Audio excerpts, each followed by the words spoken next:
ఏం భయపడద్దు.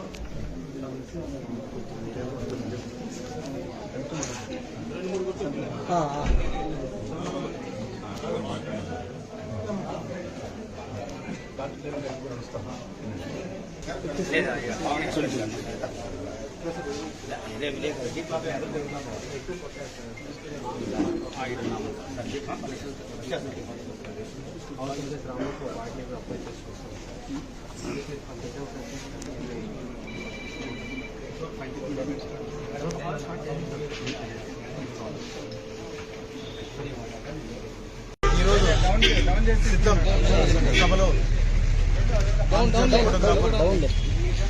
కృష్ణా గారిని విచక్షణారహితంగా వైసీపీ కార్యకర్తలు కొట్టడం జరిగింది.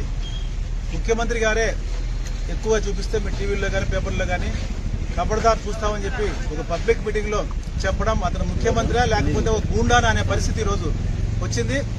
కనీసం పాత్రికేయులకు కూడా రక్షణ కల్పించలేని ఈ ప్రభుత్వం, ఈ దద్దమ్మ ప్రభుత్వం, ఈ సైకో ప్రభుత్వం ఏ విధంగా ప్రజలకు రక్షణ కల్పిస్తుంది? కేవలం దోపిడీ తప్ప వేరే పరిస్థితి లేదు. దౌర్జన్యం, దోపిడీనే ఈ ప్రభుత్వం పరిస్థితి. కాబట్టి ప్రజలకు కూడా బాగా జ్ఞానోదయమైంది. తప్పకుండా వచ్చే ఎన్నికల్లో ఇటువంటి వారిని జైలుకి సాగనంపాలి తప్ప ఇంటికి జైలుకి సాగనంపాలి. కృష్ణ చాలా మంచి అబ్బాయి, ఆయన డ్యూటీ ఎంతో ఆయన వర్క్ కరెక్ట్ గా చేసుకునే అబ్బాయి. అటువంటి అబ్బాయిని తలకు వెనకాల విచక్షణారహితంగా కొంతమంది వందల మంది గుండాలు కొట్టడం జరిగింది. కెమెరా కూడా పాల్గొట్టడం చాలా అన్యాయమైన పరిస్థితి. ఇటువంటి పరిస్థితులు పునరావృతం కాకుండా ఎస్పీ గారు, డీఐజీ గారు సీరియస్ గా యాక్షన్ తీసుకోవాలి.